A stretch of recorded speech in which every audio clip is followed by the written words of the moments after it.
Lurkers explores the dark side of the online world. It contains adult themes and disturbing content for mature audiences only.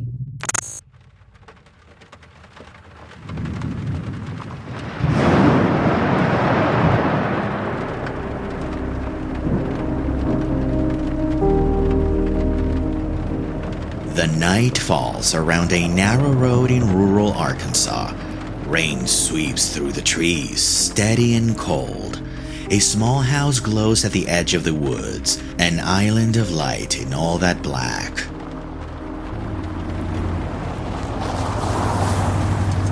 A car crunches up the drive through the gravel and stops. The engine dies. A door opens and closes. Tim steps inside, shaking off rain. He drops his keys into a bowl. "Casey?" Nothing. He crosses the living room, past the dark TV toward a strip of light at the end of the hall. The floor creaks under his weight. He nudges her bedroom's door. It swings open. Her bed is made. The blanket is pulled up, all pillows in a neat row.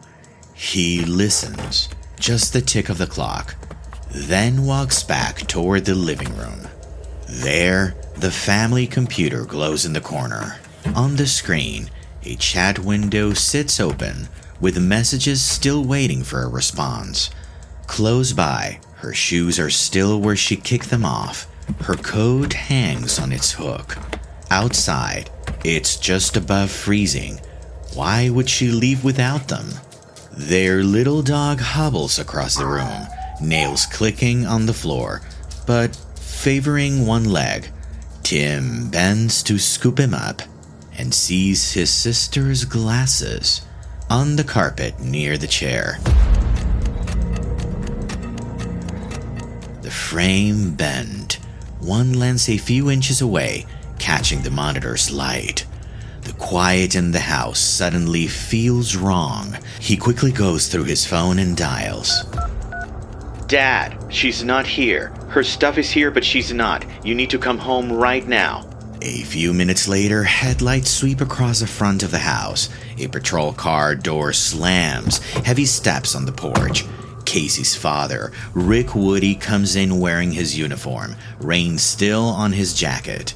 He sees the made bed, the empty room, the unanswered chats, the limping dog, and the twisted glasses on the floor.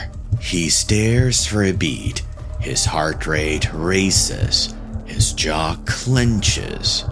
He has witnessed enough bad scenes before through his career, but this time, it's his house, so he grabs the radio and reports his own little girl missing.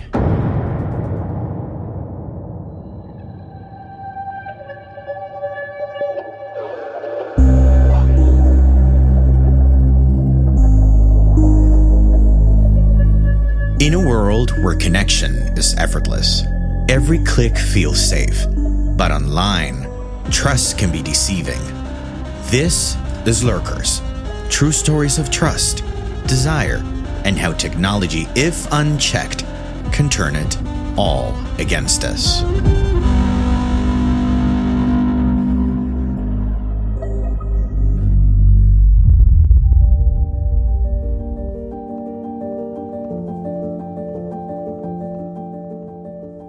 To understand what happened in that house that night and why this kind of case still happens, you have to go back more than 20 years to a small Arkansas town, a tight family, and a 13-year-old who just wanted more people to talk to after school.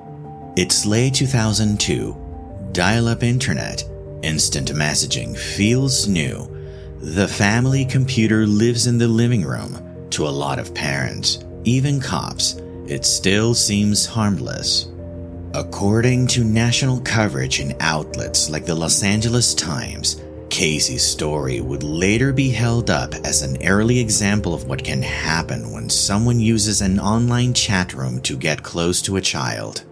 Arkansas Democrat-Gazette reporter Kathy Fry would go on to reconstruct this case in a series called Caught in the Web after spending months investigating it in depth. But before it was a warning, It was Casey's life.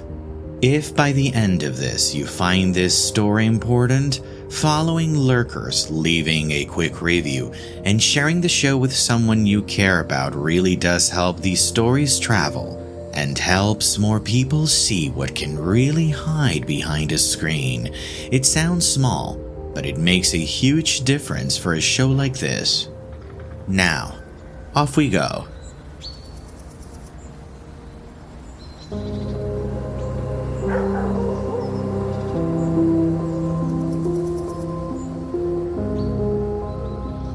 Casey Renee Woody was born in 1989.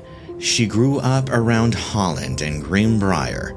She was quite familiar, a 7th grade honors student at Greenbrier Middle School, in band and choir, and in the gifted and talented program. Friends remembered her as funny, loud, dramatic in the best way. She loved music, jokes, filling silence with stories. At home, her world was small but close. Her dad, Rick, was a Greenbrier police officer. Her older brother, Tim, was always there to fight with and lean on. For a time, Tim's friend Eric lived with them. Next door through the trees was Aunt Teresa. But in 1997, that world was split. The family was driving home when a horse bolted into the road. The crash killed Casey's mother, Christy. Casey and Tim survived. So did Rick. As per the Caught in the Web series, everything after that accident was divided into before and after. Years later, when investigators searched the California apartment of the person who took Casey, they would find a poem she had written about her mother among his things. Her grief wasn't hidden. She shared it. And that grief would become a way in. The Woody house sat on a narrow country road, surrounded by trees. Neighbors were down the way, not next door. Phone calls could get expensive in that part of Faulkner County, with even nearby numbers counting as long distance. So instead of racking up bills, Rick let Casey use a family computer in the living room to stay in touch with her friends. She logged into Yahoo Messenger on the desktop in the living room. The screen was where anyone could see it. For a single dad who was also a cop, that felt like a decent balance. Her screen name shows up 2 ways in the record: Model Behavior 63 or Model Behavior 36. Either way, it sounds like a 13-year-old trying on a slightly more glamorous version of herself. Based on later statements by friends, she used Yahoo Messenger to talk to classmates like Sam and Jessica. They talked about band and choir, homework, crushes, strict parents, and even boring teachers. They still saw each other in person every day.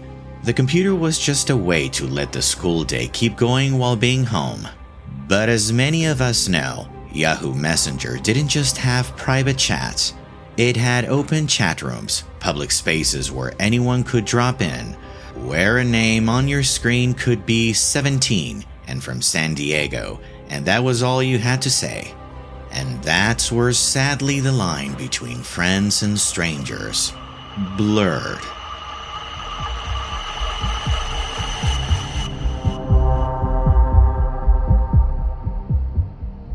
The Caught in the Web series specifies one of the chat rooms Casey visited was a Yahoo Christian teen room, a space that sounded safe on its face. She met here Jasmine_DF. He said his name was Dave Fagan, 17, from near San Diego. He loved surfing and the beach. The profile photo matched the story. A tan surfer guy with sun-bleached hair and an easy smile. At first, their chats were small talk, music, school, the differences between California and Arkansas. He told her she was smart, funny, special. Then Casey told him about the wreck, about her mom and how different life felt now. And Dave leaned into the pain. As per case files summarized in the Arkansas Democrat Gazette, Dave told her he understood because his aunt in Arkansas had been in a terrible accident too. He said she was in a coma. He said doctors didn't expect her to live. So make the math. 2 wrecks, 2 women they loved. For Casey, it didn't feel like grooming. It felt like connection. But investigators would later learn Dave wasn't 17 at all. His real name was David Fuller. He was in his 40s, from La Mesa, California.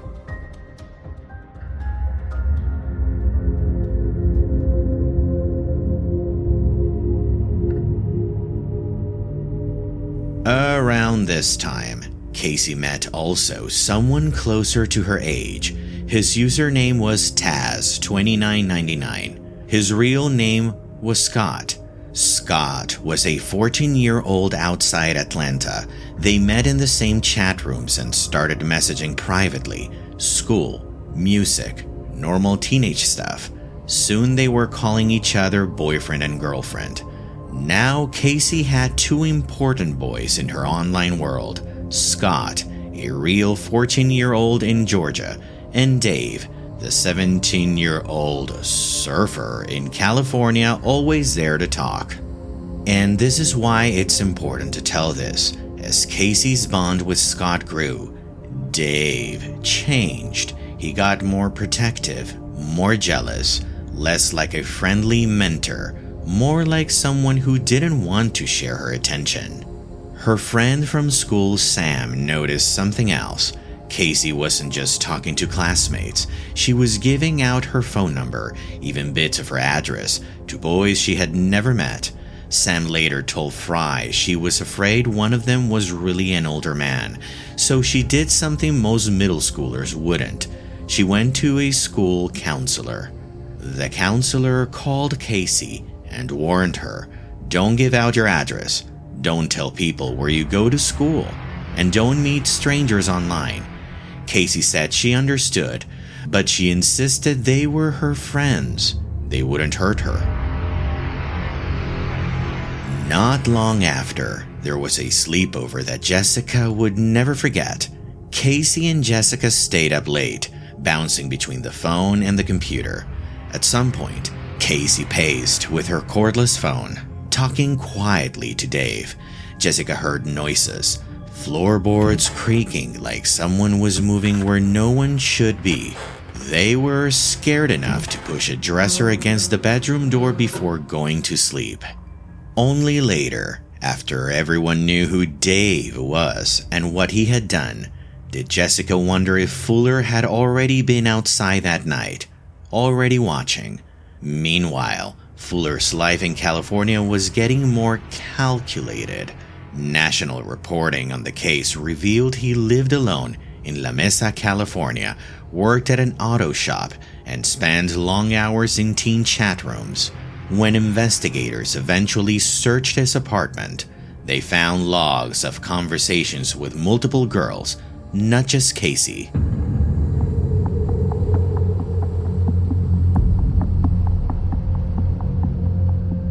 In the fall of 2002, records show he started traveling to Arkansas. He stayed at a Motel 6 in Conway, about 20 minutes from Casey's home. He rented a car, drove the back roads, found her school and her house. Investigator Carl Bird would later describe the first trip as a scouting mission. Then in October, he came back. This time, he rented a storage unit in Conway. Local coverage reported he asked for the largest unit, said he bought vehicles and needed space. Inside, he set up a private room, chains, traps, duct tape, zip ties. He bought chloroform in California and brought it with him. But from Casey's perspective, none of this existed. All she saw was a boy on a screen who understood her grief and who kept saying he wanted to come to Arkansas. By late November 2002, the pieces were in place. A girl in a quiet house, a 17-year-old surfer she had trusted for months, a storage unit in Conway, and a man in his 40s who knew when her dad worked nights. The next time he drove across the country, he wasn't coming just to watch.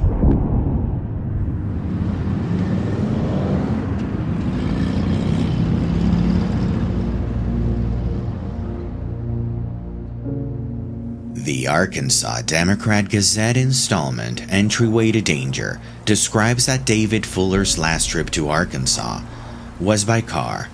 He drove from California with restraints and chloroform in the vehicle. It was Tuesday, December 3rd, 2002. Cold, wet, just above freezing. On Grigors Lane, the Woody house glowed against the trees. Fry writes that Casey turned on lights as she moved, so the house shone in the dark. From the road, you could see the windows and the outline of a girl at the computer. Inside, the night looked normal. Casey went to school, came home, logged on. Rick headed to his night shift in Greenbrier, sick, but still working. Tim went to Conway to study. Eric went to class. Aunt Teresa attended her daughter's basketball game. For once, the house that was usually full was down to one. Casey was home alone. She settled at the computer in the living room. According to Fry, she was in her favorite night clothes, glasses on, doing what everyone expected, chatting online. On screen, she was talking to Taz2999, Scott, her boyfriend in Georgia. They were mid-conversation when the timestamps hit 9:41 p.m. Then, her messages stopped. Meanwhile in Georgia, Scott kept typing, asking if she was there. He tried calling when she didn't answer. He couldn't know that on Grigors Lane, everything had already changed. Fuller had driven a rented minivan out to the road and parked where he could watch the house. Most nights, Casey didn't lock the door. We don't know how it exactly happened in the next seconds. I mean, nobody does. But we do know what they left behind. Just to think about it and not knowing for certain, it's absolutely terrifying. At least for me. Still, according to TV reconstruction, evil at the door and physical evidence, Fuller crossed the yard, stepped onto the porch, and walked inside. Casey sat at the computer, and her tiny dog George was somewhere between her and the door.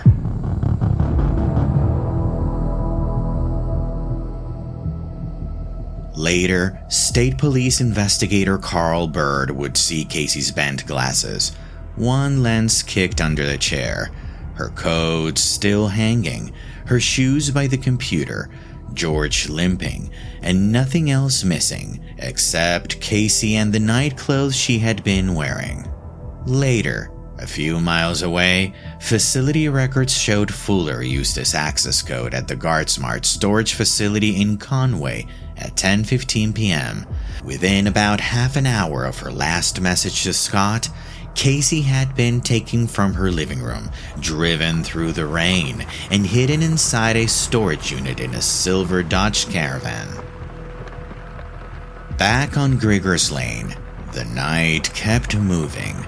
At around 10:30 p.m., Tim came home, and like you heard at the beginning of the episode, he realized something was very wrong. He called his dad, and Rick rushed back. As per Entryway to Danger at around 3:35 a.m. on December 4th, Bird was jolted awake by a call from Faulkner County investigator Jim Woolley. He told him, quote, "I've got a girl out here missing, and I don't like the way it looks," end quote. Bird drove toward Holland, and inside the Woody house, he saw everything that Tim and Rick had already seen. On the computer, the window with Scott was still open, the timestamp frozen at 9:41 p.m. They woke neighbors, called in other agencies, brought volunteers and dogs into the woods around Griggers Lane. At 5:14 a.m., a Level 2 Morgan Nick alert went out across Arkansas, and by sunrise, the Woody house was the center of a missing child investigation.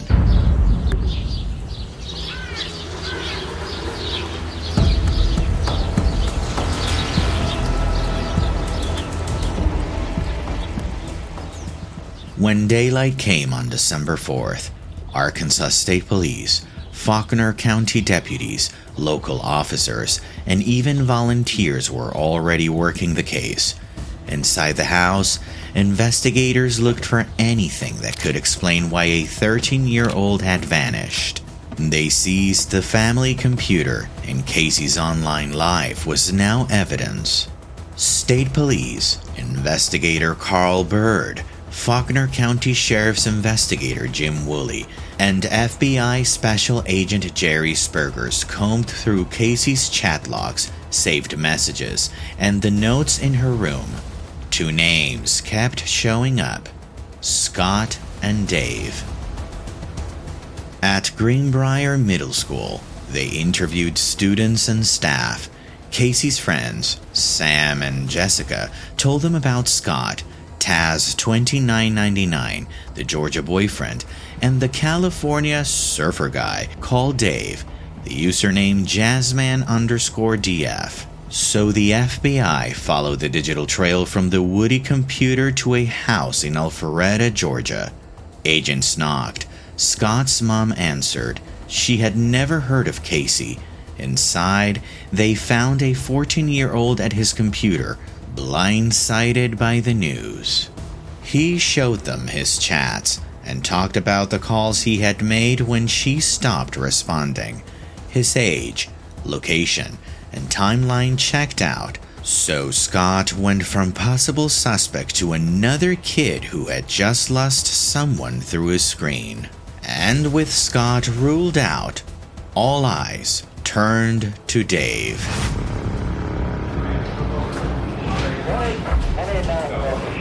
Roger on Union 121.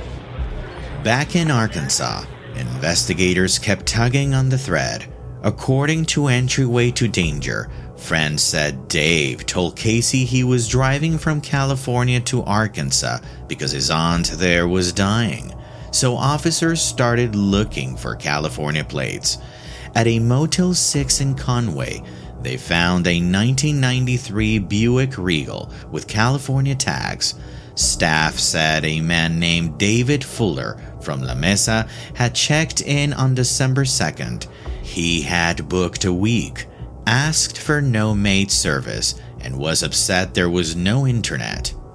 Inside the room, the bed looked untouched. A packed suitcase, a laptop, camouflage clothing, rubber gloves, but no Fuller, no Casey.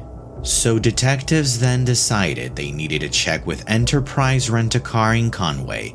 An employee remembered him clearly, nervous, stepping outside to smoke during the paperwork. The phone number he had written matched one repeatedly dialed from the Woody house. He had rented a silver Dodge Caravan. His credit card had also just hit at a self-storage facility, GuardSmart on Prince Street. Yep, Fuller wasn't just Dave from the internet anymore. He was a named suspect with a car, a connection to Casey, and a storage unit. Calling all units. We have 211 and 454 South Main. Backup needed.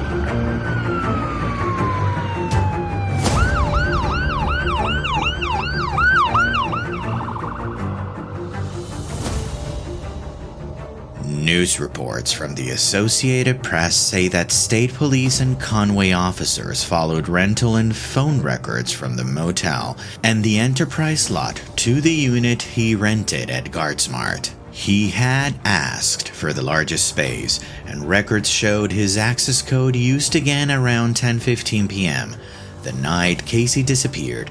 By late afternoon on December 4th, the search that started in a muddy yard in Griggers Lane had led to a row of metal doors in Conway. Conway Police Sergeant Jim Barrett and 2 FBI agents approached Fuller's unit just before 6 p.m. The door was down but unlocked. They could hear an engine running inside. Barrett lifted the door. One gunshot sent them diving for cover. Barrett grabbed his radio. Shots fired. Guard Smart Storage, Prince Street. Send backup now. They pulled back, shouted commands, then silence.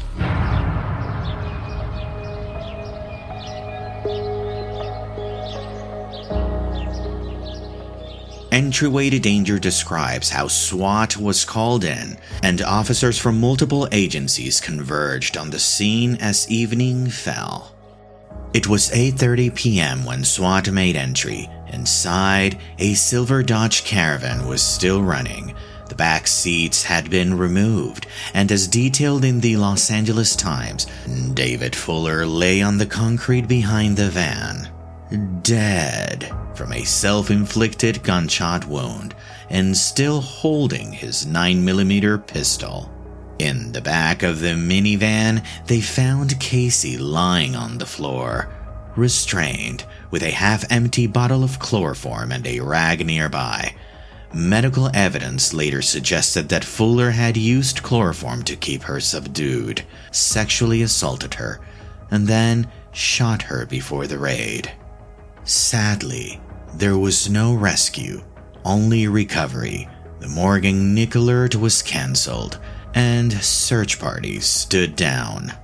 Meanwhile, on Griggers Lane, a family that had already lost a wife and a mother now had to absorb that their 13-year-old had been abducted by a man from the internet and never came back home.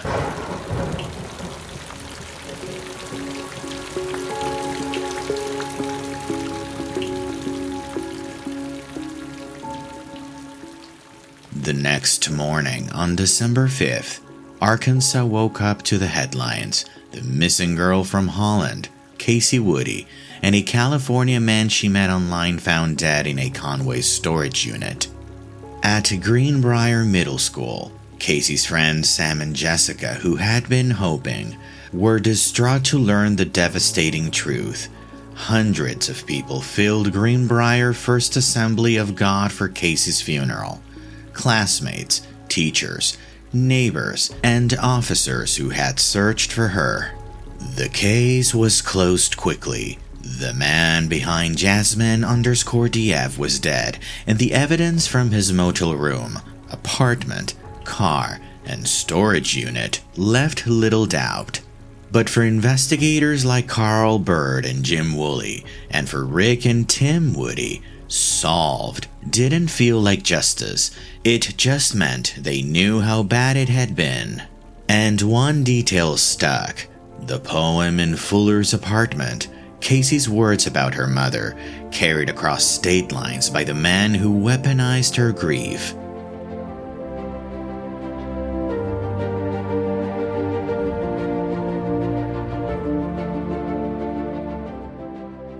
In the years after, Casey's name became part of a different conversation: internet safety. According to THV11's 20-year retrospective, her story was used in school assemblies and parent nights across Arkansas. Officers and educators talked about stranger danger, moving from vans in parking lots to messages on a screen. In later years, statewide campaigns like Smack Talk, run by the Arkansas Attorney General's Office and State Police, used Casey's story as one of the examples when they talked with families about online safety. Casey's case became one of the examples they used to show this wasn't a theory, it was local history.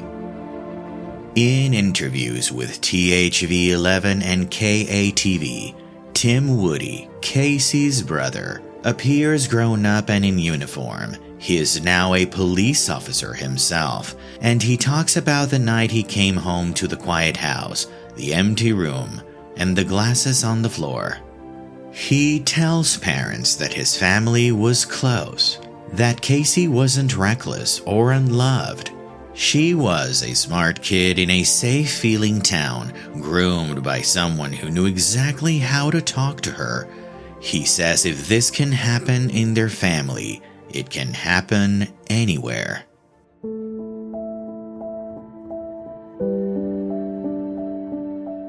According to THV11's 20-year look back at her case, the girls who once sat next to Casey in school, Sam and Jessica, appear as adults. They remember listening and enjoying to the Backstreet Boys with Casey. Oh yes, and NSYNC, back when they were at the top. Now that they're parents themselves, Sam and Jessica say they use Casey's story when they talk to children about the internet, explaining that not everyone online is who they say they are, and those rules aren't just because mom said so. They're because of a girl they loved, their friend, who never came back home. The tech has changed since 2002. Back then, it was the long beeping dial-up connection a lot of us grew up with, Yahoo chat rooms, and a shared family computer in the living room. Now we have smartphones that measure every day of our lives, encrypted messages, disappearing DMs, games with voice chats, and group chats on every corner that never really end. But the pattern is the same. Ageless, someone older finds their way into a young person's life through a screen. They start with attention, compliments, shared interests, late-night talks. They move to secrets. Don't tell your parents, they wouldn't understand.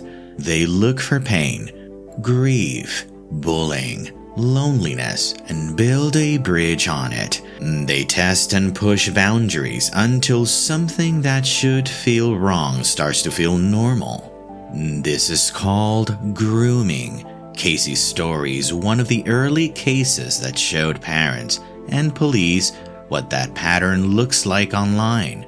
If you strip away the dial-up modem and those clunky old computers, it doesn't feel outdated at all. It feels like something that could start today on Discord, Snapchat, Instagram, Roblox, TikTok, just with fiber optic Wi-Fi, 5G phones, internet on airplanes, and avatars that look a lot more real. The technology has come a long way, but the way predators groom kids hasn't changed much. And the thing is that having that tech power in our fingertips just allows them to be anywhere, anytime, with full access, unless we teach them how it works.